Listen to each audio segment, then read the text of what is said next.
Hi, everybody, and welcome to another edition of the Southern Fried Podcast, a production of the Arkansas Democrat Gazette.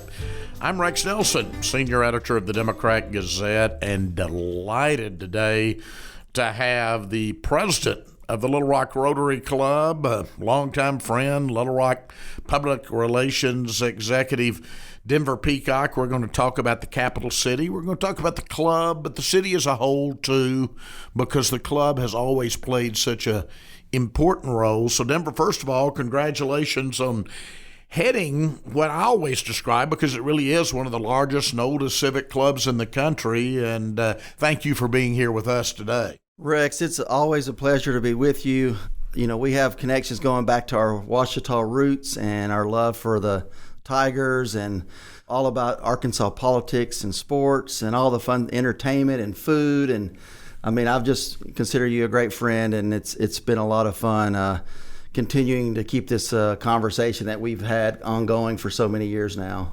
For those not familiar with what commonly people that are familiar with it just refer to as Club 99, talk a little bit about what an old historic club it is. Obviously, if it's Club 99, it was one of the first 100 Rotary clubs in America. That's correct. You know, of course, you know that Rotary Club 99, as the 99th club chartered by Rotary International, it's in the first 100. There's about 36,000-ish now, 30,000 clubs in the world now. So to be among the first 100, it's quite an achievement. But we're also distinguished in that we're one of the, at least the top 50 largest clubs in the world, if not top 25, with nearly 350 members.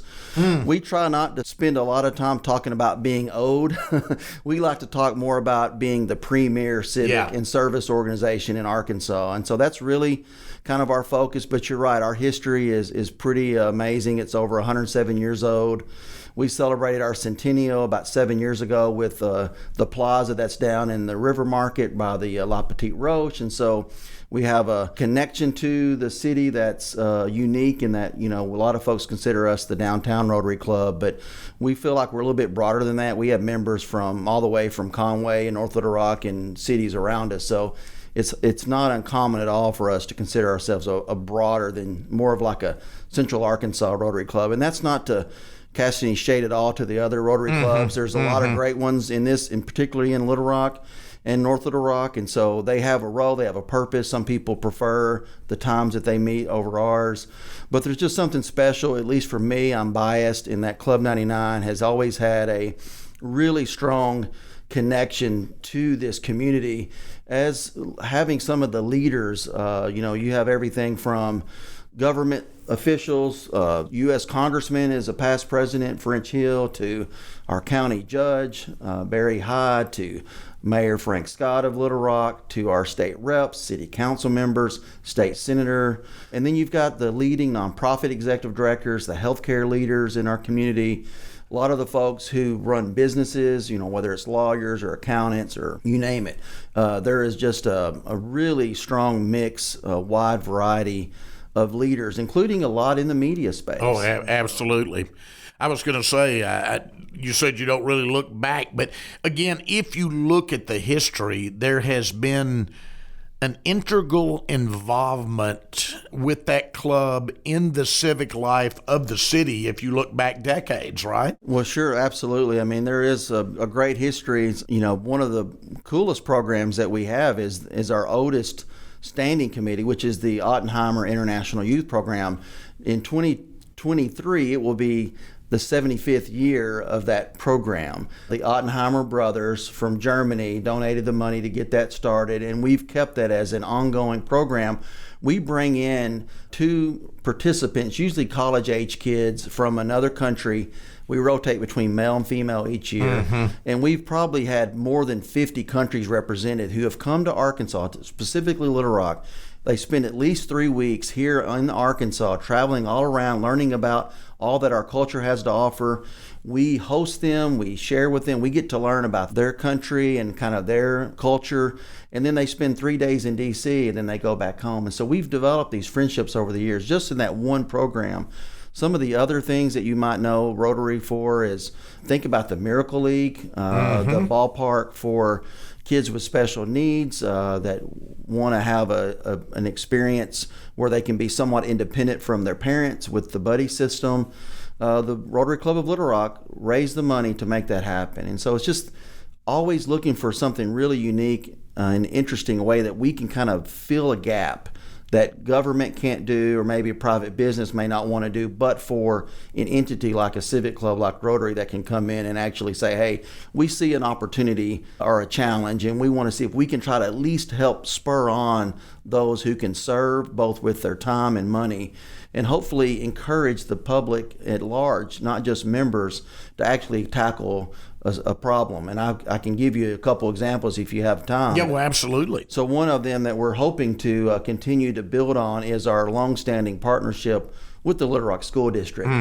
So goes the Little Rock School District, so goes the city. And I agree completely. And so you can't have a great urban city without a great urban school district. And of course, we all know the history of the challenges that we face there, and some of those are challenging to say the least. And so I don't want to belittle or lighten the fact that there are some challenges that one civic club can overcome. It's generational. There are some challenges there but we can all kind of work towards finding some of those areas of common ground solutions. And the one that we've really focused on is literacy. We've had a long partnership of reading dictionaries and giving dictionaries to third graders in all the Little Rock school districts. But we've, as time has gone on, the technology's advanced. The kids have access to the words now through their school district issued tablets and such. So we've kind of shifted away from that, and under the direction of past Superintendent Michael Poore, we started the One District, One Book campaign, where we work with different banks and others who donate books so that all the kids are reading from the same book, and so they're all getting excited and learning about financial literacy while they're also learning about just straight literacy. And then as we started looking at some of the research and data by Excel by 8 and by the Winthrop Rockefeller Foundation, you started realizing that, kids and the brain science that's out there, kids are learning how to read up until third grade. And once they get to third grade, they have to read to learn. That's an extremely pivotal point in the development of a young person.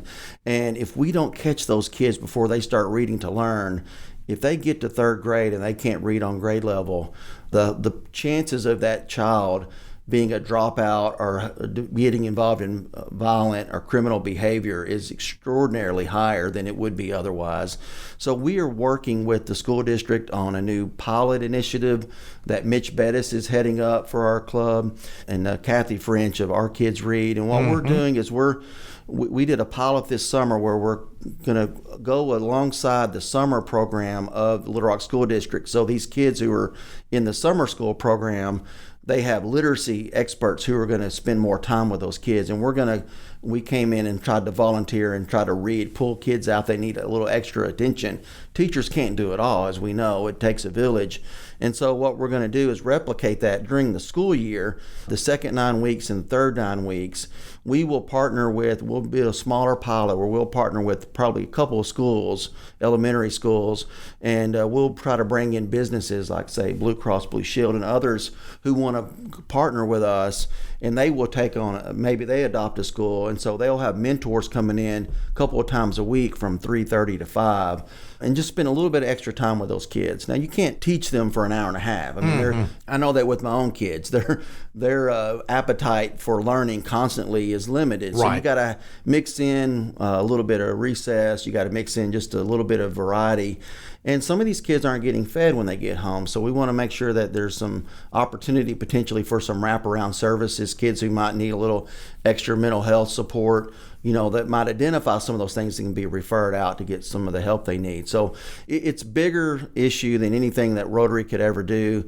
But we feel like it's something that we can do. If we can just have a little bit of a dent or an impact in that area, we think that can be very helpful for the long-term success of our city and our community. In addition to your projects that you've been talking about, you've put a focus on your programs for the weekly meetings that are held every Tuesday at the Clinton Presidential Center. As you know, I lived in Washington, D.C. for part of the 1980s, and one of the great things I loved there were all of the lectures I could attend, whether it was at one of the Smithsonian institutions, the National Press Club.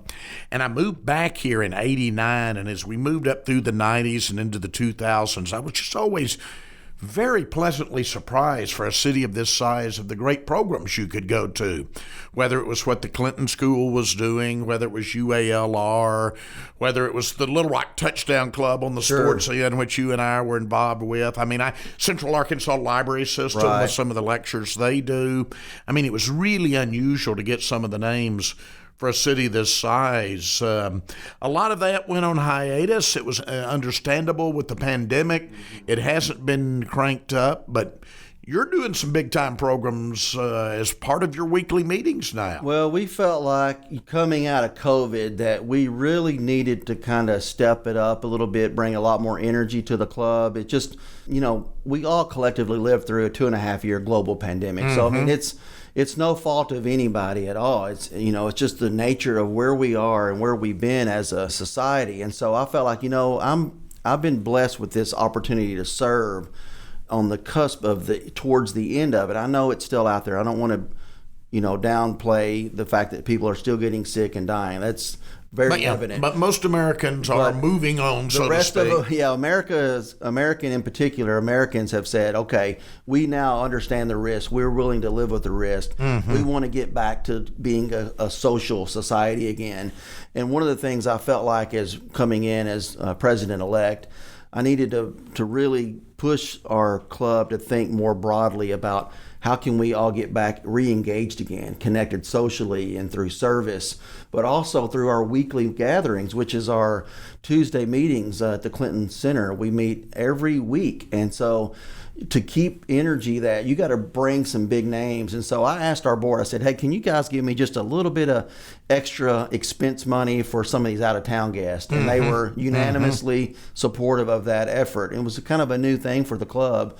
And what I found out is most of the folks that I've asked to come in, or we've asked to come in, Chris Bond is our program chair, doing a fantastic job. And he and I and Karen Fetzer, our executive director, who's just amazing, we're all working together to kind of help book a lot of these programs.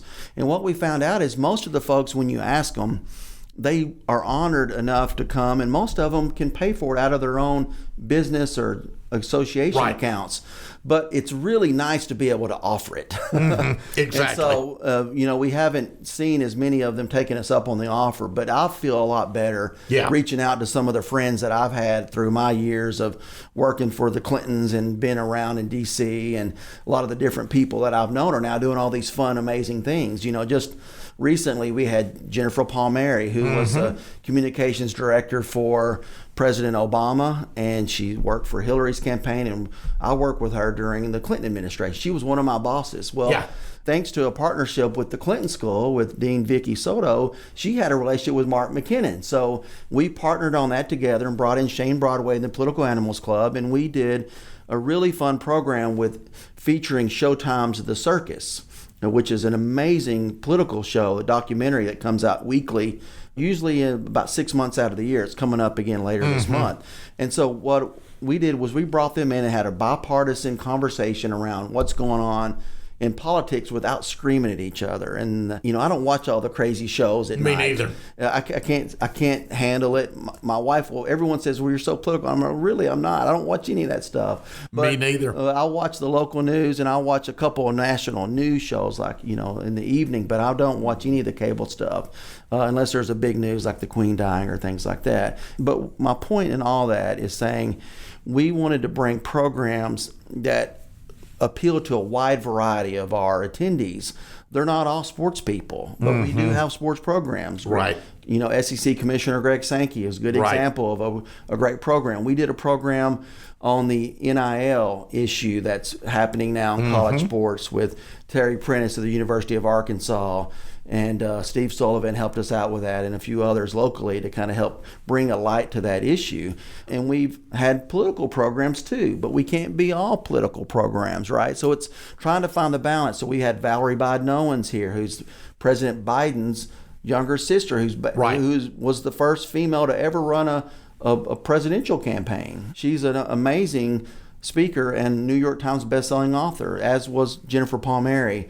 And then we're bringing in others who have like a business sense. We've got Steve Williams of Mavericks coming in later this year. He's the founder of Maverick, and he's chairman and CEO, and he's an amazing leader, a thought leader on transportation issues. What better time of the year than around Christmas when we talk about supply chain issues, right? And people ordering massive amounts of gifts to be delivered. We're going to have him in right before that. So we try to... Plus the fact Little Rock's becoming very rapidly a distribution hub. No question much about like that. Memphis. Yeah, much, and that's one of the things I was hoping would happen, and I'm glad to see it's coming to fruition. I drove yesterday down Highway 70 headed east, and, you've already got the Amazon complex there in North Little Rock, and work has already started on the other two that are already going in there. Dollar General going in there, and Lowe's, I believe, is the other one going in. Well, and most of those are being built by a company here in Little Rock that we're going to talk about later on. I don't think I can disclose that right now. The other thing is, think about business like Mary Street, Stephanie's sister, who is she's the head of external affairs for BP America. That's a global company that can talk about what's going on in the oil and gas industry and the energy stuff. So we're trying to find things that are both interesting, innovative in a way, and also can break news. So I think in every program so far, we've had some component of media attend or report on the meeting so far. And that was part of my goal when Chris Bond and I talked about this, was what can we do to appeal to the different segments of media? It could be the sports page, it could be business, it could be political. The other thing we're doing is trying to find really unique local programs that are interesting to our attendees. We can't just do regional and national programs. If we don't have the budget, we don't pay honorariums. And there's only so many authors who want to come here and sign books. And exactly. Books. So, we have to be thoughtful about that. And one of the things that Chris Bond wanted to do was do a quarterly panel series on topics of interest. We did one on the homeless issue in Little Rock recently and brought in 4 or 5 of the nonprofit leaders who are in that space to talk about that. We'll probably do one on the crime issue in Little Rock. I mean, there's going to be others that we're going to want to talk about and allow, instead of having one person come in and talk about it from their perspective solely, we can do a panel and have a lot more perspectives that are a part of it. We did a program recently on the new 30 Crossing design program that Studio Maine has put in place. And of course, there's no funding yet, but you got to start with the ideas. Tremendous potential for downtown for a beautiful green space, more than 30 acres. At least 20 acres and maybe up to 30. There's a great opportunity for us to reimagine what our city is going to look like after the highway department and Garver have finished up their work. And I think there's a lot of opportunity there for Rotary Club, with our meeting being on one side of the project and our office being on the other. I told Lori Tudor, the head of the highway department, I said, we want to be part of the solution, be part of the conversation. We want to be helpful in making sure that we bring ideas to life. And at some point, there probably will need to be a bond campaign. And, maybe we can help bring life to that as a city to help get people excited about one of their 2 of the ideas that are going to go into place. We can't afford to have that just green space growing up weeds out for 5 years.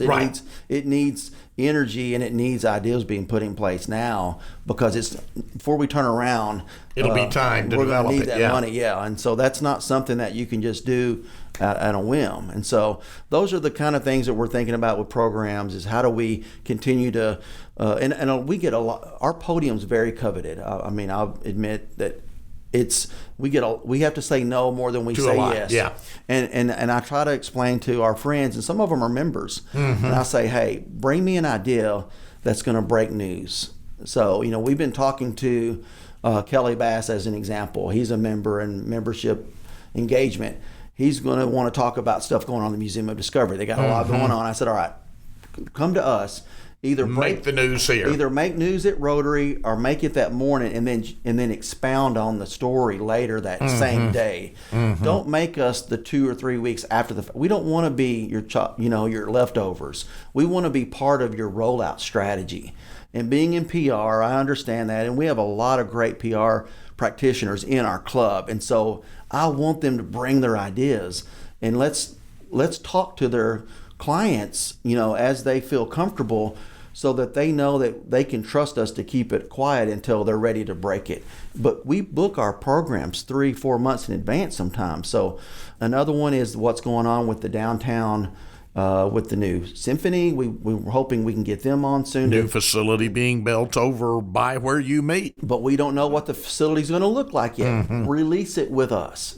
Share the news at Rotary. The other one is going to be the One Health and Lyon College and what they're doing with the vet and dental school. Dental schools, again, right by where you meet in the Heifer International. That's right. Building. We've been talking to Bailey Moe and Jordan Johnson, my friends, and we share office space with my company, the Peacock Group. I said, guys, when you're ready to roll out the new designs and all you're going to be doing, let Rotary be part of your conversation. And so it's not going to work for all these groups, but that's the attitude that we brought to this. And I think it helps make people think about us in a way that we can be another media source for them in how they think about the thought leadership around what they're doing and how they roll out their programs and what they're doing. So that's kind of the gist of it. So far, so good. We're about a quarter in.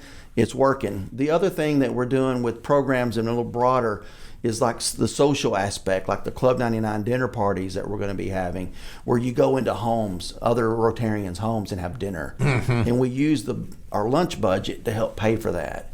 So we're going to continue to do things like that. The partnership we have with Dunbar Magnet Middle School, we've adopted that school as part of our Little Rock School District campaign, and we're working with them. We've already done a big tailgate. Don Coe has this amazing grill with Arkansas Family Methodist. It's phenomenal. He is the Club 99 tailgate king. And so we did a big cookout for their opening coming back to school party. Well, we're going to be doing another one for the Dunbar Bobcats. They're playing at the historic Little Rock Quigley Stadium here soon in October, and we're going to have a tailgate. We want to be an extension of their PTA. We don't want to replace it, but we want to continue to do goodie bags and mentor programs that past President Hank Kelly put in place. We want to continue the good work that's already been done with Dunbar. We just want to ramp it up a little bit. Gotcha. We'll be back with more of the Southern Fried Podcast, but first, this break. Hi, Rex Nelson here. Thanks for listening so far. A lot of the topics we cover here on the Southern Fried Podcast and many more can be found on the pages of the Arkansas Democrat Gazette. If you'd like to support this great newspaper's commitment to bringing you the latest in Arkansas news, sports, and entertainment, consider subscribing to the Democrat Gazette today. With your subscription, you'll get a digital edition of the newspaper every morning, along with the latest news and updates delivered to you on an iPad, provided at no extra cost. For just $34 a month, you'll get the same award-winning journalism you've come to expect from the Democrat Gazette, including my 3 weekly columns, plus exclusive photo galleries, videos, articles, and digital extras, all in the palm of your hand. To sign up today, call 1-800-482-1121 or visit us online at arkansasonline.com/subscribe.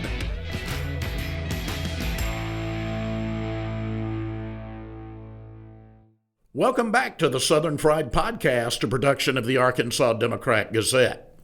I attended the meeting where you became the president, your first meeting as president. There were little signs on every table that said Illuminate the Rock, and we quickly learned why that day, that one of your big projects is that you want the club to really lead an overall fundraising effort.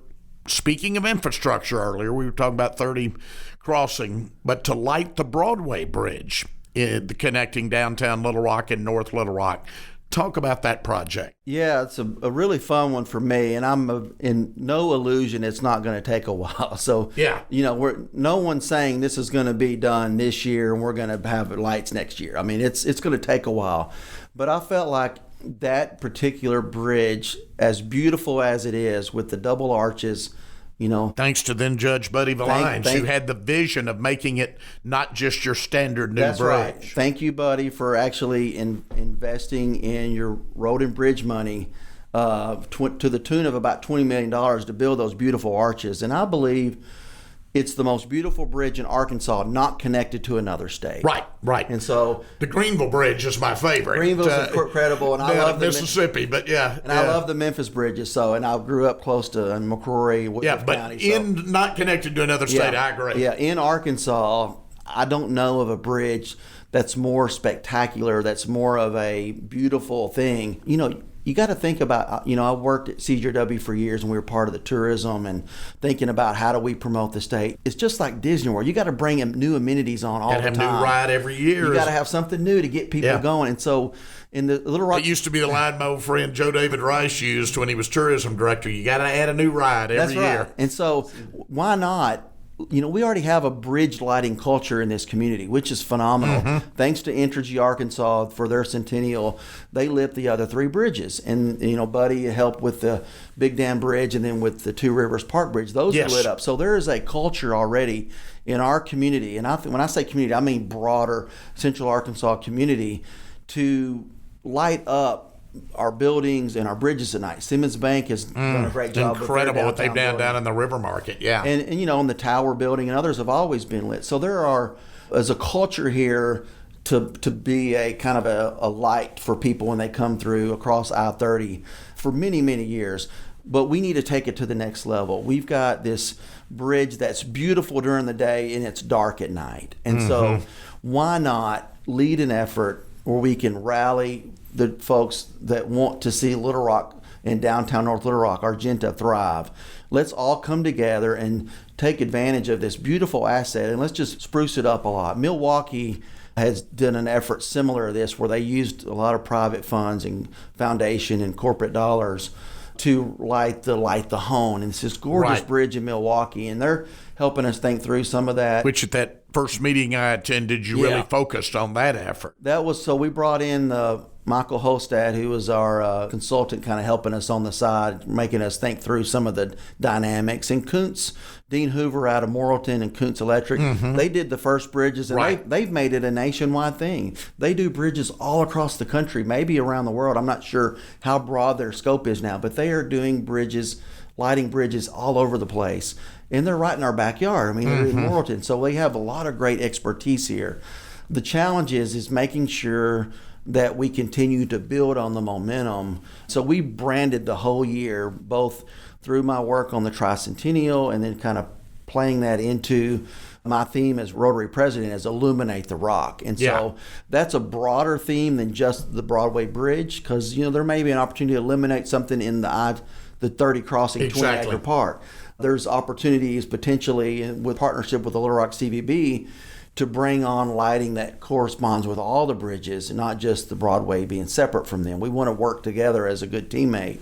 And one of the things that I really think could really not only tie in the Broadway Bridge lighting and our partnership with the schools is a coding initiative, which has been a major initiative by Governor Asa Hutchinson, is to becoming the leading coding governor in America. Why not do what they did in Milwaukee and have a coding competition with our urban school district kids? So you can think about Little Rock, North Little Rock, Pulaski County Special School District all having these coding programs and competitions where they actually come in and they develop sound and light shows to their favorite music. And the winners are the finalists, and then the winner gets to see his or her display on the Broadway Bridge. On the bridge, We could have boats out in the river. We can have people along the sides.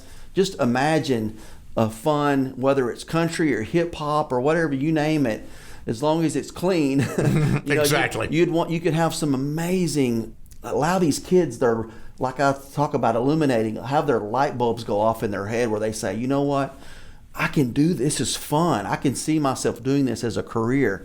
We have so many companies here with this fintech and all the other companies here, Aptigee and others, who need coding. They need young people to get excited about coding.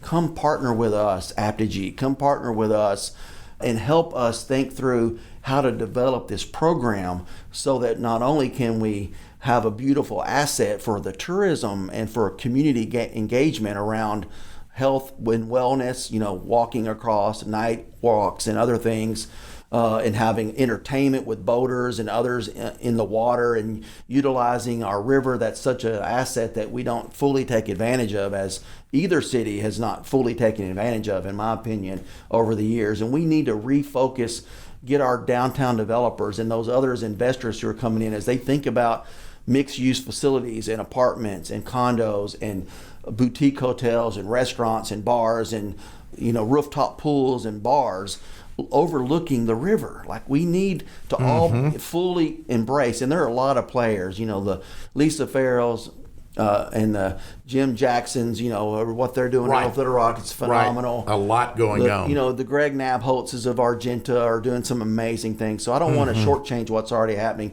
We just want to come alongside you and partner and help spur on more thinking around that. Why do we have a massive parking lot that's just for city government? Let's find a way to do a swap out, do a parking deck, and let's get some developers to come in right along the river and develop that parking lot to this amazing mixed-use facility with restaurants and bars. Think San Antonio on the Riverwalk. Let's figure out a way to bring us together and bring the water, this incredible asset that we have, let's bring it to life. And so that's beyond Rotary. That's just kind of where my headspace is on this. How can we all work together with Gabe Holmstrom and his group with the Downtown Little Rock Partnership and the Jay Chester and the Chamber and all the others, and let's figure out a way that we can continue to build momentum for Little Rock and North Little Rock. And what we can do at Rotary is we can, at least during my presidential year, and I think Natalie Godotti is following me, then Jason Chaco, I think you'll see Good folks. A 3-year effort to continue the work of how do we continue to be a relevant and innovative partner with all these other entities. How can we continue to provide a voice both with our programs and our service and with our social media and all the other ways that we can be a conduit to support the efforts of those who are wanting to see our city thrive. And so goes like the school district in the city, so goes the city in the downtown. You have to have a great downtown. And I'm very encouraged to hear about so many developers who are out of state who are seeing these properties that are vacant. I know you write about this a lot, Rex, and I love reading your stories about downtown. But there are a lot of folks who have picked up on the fact that Little Rock is this gem. Yeah. And, I've talked to others. Ripe for investment, it really is. Well, think about what you have in California, they're rationing water supply. Exactly. I talked to a good friend the other day.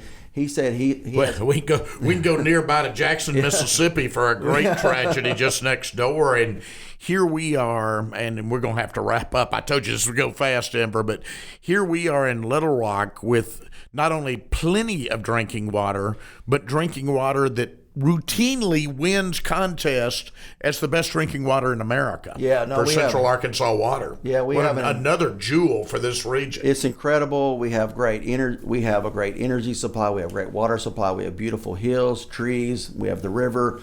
Incredible assets. All the things that people in California and Arizona have to ration right now.